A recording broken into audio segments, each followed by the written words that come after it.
मेरे प्यारे साथियों नमस्कार। मोस्ट बीबीआई एमसीक्यू सीरीज में आप सभी का स्वागत है। चलिए शुरू करते हैं। किस बौद्ध संगति में बुद्ध के उपदेशों को सुत्त पिटक और विनय पिटक में बांटकर संकलित किया गया? क्या सही उत्तर हो जाएगा? इसका सही उत्तर हो जाएगा प्रथम संगति में। बौद्ध संगति कुल 4 हुए। प्रथम बौद्ध संगति, द्वितीय, तृतीय, चतुर्थ। लेकिन यहाँ सवाल पूछा जा रहा है कि किस बौद्ध संगति में सुत्त पिटक और विनय पिटक को बांटकर संकलित किया गया। अब ये पिटक क्या होता है इसको समझिए। बुद्ध जो अपने जीवन काल में ज्ञान प्राप्ति के बाद जितने भी उपदेश दिए घूम घूम कर, उन सारे उपदेशों को संकलित करके 3 भागों में बांटा गया। एक का नाम दिया गया सुत्त पिटक, दूसरा का नाम दिया गया विनय पिटक, तीसरा का नाम दिया गया अभिधम पिटक। सुत्त पिटक में बुद्ध के शिष्य के द्वारा दिए गए उपदेशों में जो शिक्षा की बातें, शिक्षण की बातें की गई थी, तर्क ज्ञान की बातें जो की गई थी, वो उसको सुत्त पिटक में रखा गया। विनय पिटक में जो है, जो बुद्ध से जुड़े हुए भिक्षुत होते थे, साधु होते थे, अनुयायी होते थे, उनके लिए जो है नियमों का पालन कैसे हो, क्या नियम हो, उसके बारे में जिक्र था विनय पिटक में। और अभिधम पिटक क्या था? अभिधम पिटक एक प्रकार से बौद्ध दर्शन को दर्शाता है ना। जो मेन दर्शन है बुद्ध का, उसके बारे में वो जिक्र करता है अभिधम पिटक। अब तो समझ गए पिटक बौद्ध धर्म में क्या है। 3 तरह के पिटक है, सुत्त पिटक, विनय पिटक और अभिधम पिटक। अब इन पिटकों में तो सुत्त पिटक और विनय पिटक का सबसे पहले संकलन हुआ तो किस बौद्ध संगति में हुआ? तो प्रथम बौद्ध संगति में, पाली भाषा में। और जो अभिधम पिटक का जो संकलन है वह हुआ तृतीय बौद्ध संगति में। ठीक है ना। अब आपको यह जानना है कि यह बौद्ध संगति कब कब हुई और किनके किनके शासनकाल में हुई। प्रथम बौद्ध संगति जो है ये अजातशत्रु जो कि हर्यक वंश के शासक थे, इनके शासनकाल में जो है 483 बीसी में हुआ था। 483 बीसी का कहने का मतलब हुआ 483 ईसा पूर्व में हुआ था। द्वितीय बौद्ध संगति कालाशोक के शासनकाल में वैशाली में आयोजित हुआ था। ये शिशुनाग वंश से बिलोंग करते थे। तृतीय बौद्ध संगति सम्राट अशोक जो कि मौर्य वंश के शासक थे, सम्राट अशोक के शासनकाल में 255 बीसी में संपन्न हुआ था। चतुर्थ बौद्ध संगति पहली सदी में हुई थी जो कि कश्मीर के कुंडल वन में कनिष्क के शासनकाल में। ये चीज़ समझ गए। यही सवाल इसमें था कि विनय पिटक और सुत्त पिटक को कब संकलित किया गया था? तो प्रथम बौद्ध संगति में, पाली भाषा में। ठीक है ना, ये चीज़ है। नेक्स्ट क्वेश्चन पर चलते हैं। गौतम बुद्ध ने अपने जीवन के सर्वाधिक उपदेश कहाँ दिए थे? तो गौतम बुद्ध, जैसा कि हम लोग जानते हैं, गौतम बुद्ध को कठिन तपस्या के बाद गया में उनको जो है ज्ञान की प्राप्ति हुई, जो बोध गया शहर कहलाया। और प्रथम उपदेश जो है सारनाथ में दिए। उसके बाद वो भ्रमण कर करके अनेकों जगह पर वो अपना उपदेश दिए पाली भाषा में। तो उसमें पूछा जा रहा है कि सबसे अधिक बार जो है वो अपना उपदेश कहाँ दिए? तो वो दिए आपका श्रावस्ती में। अब देखिए, जब बौद्ध धर्म का प्रसार हो रहा था, उस समय भारत में कुल 16 महाजनपद स्टैब्लिश्ड थे। अंगुत्तर निकाय में इस बात की चर्चा की गई है। 16 महाजनपदों में सबसे मजबूत स्थिति में जो आ चुका था वो मगध था। और भी बाकी 15 महाजनपद भी थे जो अपना अस्तित्व को बनाए रखे थे, है ना। हालांकि मगध सब पर अपना जो है अधिकार जमाना चाहता था, लेकिन फिर भी 16 महाजनपद एग्जिस्ट कर रहे थे। तो उसमें से एक आपका कौशल महाजनपद भी था। तो कौशल महाजनपद की राजधानी श्रावस्ती थी।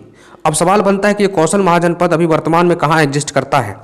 तो अभी वर्तमान का जो आपका गोरखपुर और उनके इर्द गिर्द का क्षेत्र और अयोध्या का क्षेत्र, फैजाबाद का क्षेत्र जो है, ये जो है आपका कौशल क्षेत्र में आता था। कौशल में जो है इक्ष्वाकु वंश का शासन हुआ करता था। इक्ष्वाकु वंश वही वंश है जिस वंश से भगवान राम बिलोंग करते हैं। और जब भगवान बुद्ध इस बौद्ध धर्म का प्रचार प्रसार कर रहे थे तो उस समय यहाँ कौशल में प्रसेनजीत का शासनकाल हुआ करता था। प्रसेनजीत, है ना, ये चीज़ें हैं। तो सरयू नदी के आसपास जो भी नगर बसे, जो भी महाजनपद का विकास हुआ, वो आपका कौशल कहलाया और उसकी राजधानी श्रावस्ती थी। हालांकि पहले इसका अयोध्या भी एक राजधानी हुआ करती थी। ठीक है ना, ये है। राजगीर तो जैसे जानते हैं कि मगध साम्राज्य के अंदर ही पड़ता था। वैशाली जो कि विदेह जनपद के अंतर्गत आता था, जिसमें 8 संघ हुआ करता था। लिच्छवी वगैरह भी है इसमें, है ना, ये है। वैशाली और लिच्छवी के बारे में कहा जाता है कि यहाँ पर प्राचीन काल में सबसे पहले लोकतंत्र का विकास हुआ था। ठीक है ना, ये चीज़ है। किसके द्वारा दूध खट्टा होता है? हम लोग जानते हैं कि इसमें जो है सही उत्तर हो जाएगा जीवाणु। जीवाणु के द्वारा जो है दूध क्या होता है? खट्टा होता है। दूध में जो है लैक्टोबैसिलस नामक जीवाणु दूध को खट्टा करके दही का रूप दे देता है। अच्छा, दूध जब दही बनता है तो उसमें कौन सी अभिक्रिया होती है? रासायनिक की भौतिक? तो रासायनिक अभिक्रिया होती है, क्योंकि जब दूध से दही बन जाता है तो क्या दही से पुनः दूध बन सकता है? नहीं ना। तो इसलिए हम कह सकते हैं दूध से दही बनना रासायनिक अभिक्रिया है। लेकिन इसको कौन जिम्मेदार है इस अभिक्रिया को कराने में? तो जीवाणु। तो कौन सा जीवाणु? लैक्टोबैसिलस। ठीक है ना, ये है। नेक्स्ट क्वेश्चन पर चलते हैं। डीएनए के द्विकुंडलित प्रारूप को किसने प्रतिपादित किया था? डीएनए की द्विकुंडलित प्रारूप मॉडल, द्विकुंडलित मॉडल, डबल हेलिक्स मॉडल भी इसको कहते हैं, किसने प्रतिपादित किया था? तो सही उत्तर हो जाएगा वाटसन एंड क्रिक ने। क्या हो जाएगा? वाटसन एंड क्रिक ने। ठीक है ना। अब इसके बारे में जानते हैं।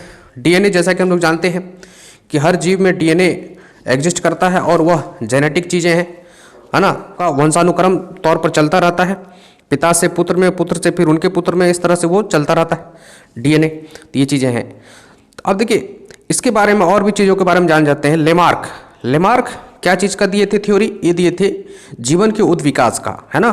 कोई भी जीव है कि उसको उद्विकास कैसे होता है इसके बारे में उन्होंने एक सिद्धांत दिया था, थ्योरी दिया था। उसके बाद है कि एक आता है आपका डार्विन क्या थे? प्राकृतिक चयन का सिद्धांत दिए थे। ठीक है ना।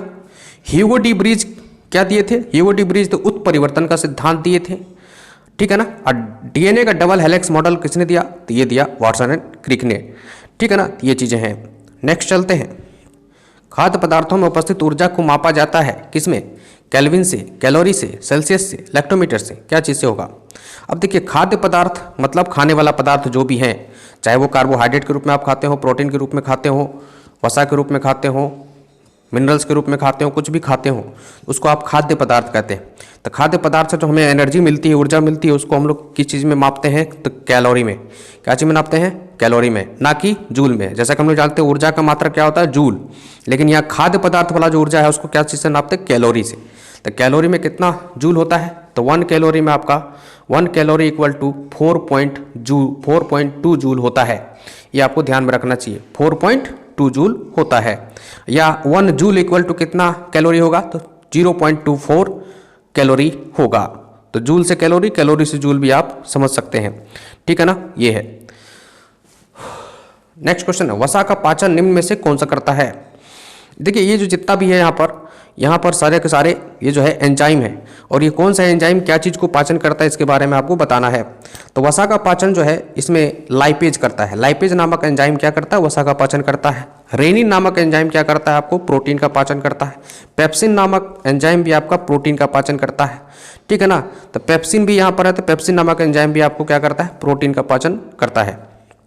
समझ गए? चलिए नेक्स्ट है, मानव शरीर में कैल्शियम का संतुलन निम्न में से कौन सी ग्रंथि करती है? तो देखिए मानव शरीर में हर तत्वों का जो कंट्रोल है, नियंत्रण है, कुछ न कुछ ऑर्गन के द्वारा किया जाता है, ग्रंथि के द्वारा किया जाता है, ग्लैंड के द्वारा किया जाता है। ठीक है ना। तो इसमें पूछा जा रहा है कैल्शियम का संतुलन, जो हड्डी में जो कैल्शियम होता है, फॉस्फोरस होता है, खून में भी कैल्शियम होता है, तो उसका जो है खून में भी कैल्शियम दौड़ता है, तो भाई उसमें कैल्शियम का संतुलन कौन करता है, कंट्रोल कौन करता है? तो इसके लिए करता है आपका पैराथायराइड ग्रंथि। पैराथायराइड, यहाँ पैराथायराइड लिख दिए हैं, थायराइड होना चाहिए। तो पैराथायराइड ग्रंथि जो है कैल्शियम का नियंत्रण करता है। ठीक है ना। अग्नाशय ग्रंथि क्या चीज़ का कंट्रोल करता है? अग्नाशय ग्रंथि जो है ये आपका इंसुलिन सेक्रेट करता है, इंसुलिन हार्मोन, जिसके कारण जो है शुगर कंट्रोल होता है। ठीक है ना, शुगर कंट्रोल रहता है।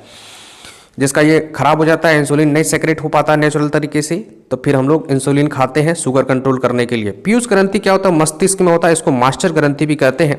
पीयूष ग्रंथि एक मटर के दाने के जैसा होता है, और यह जो है पूरे मस्तिष्क सिस्टम में, पूरे न्यूरो सिस्टम में जो जितने भी ग्लैंड हैं सबको कंट्रोल करता है ना। कितने मात्रा में कितना हार्मोन कौन सा ग्लैंड कितना निकालेगा, ये इसलिए इसको मास्टर ग्रंथि भी कहा गया है, कंट्रोल करता है सबको। ठीक है ना।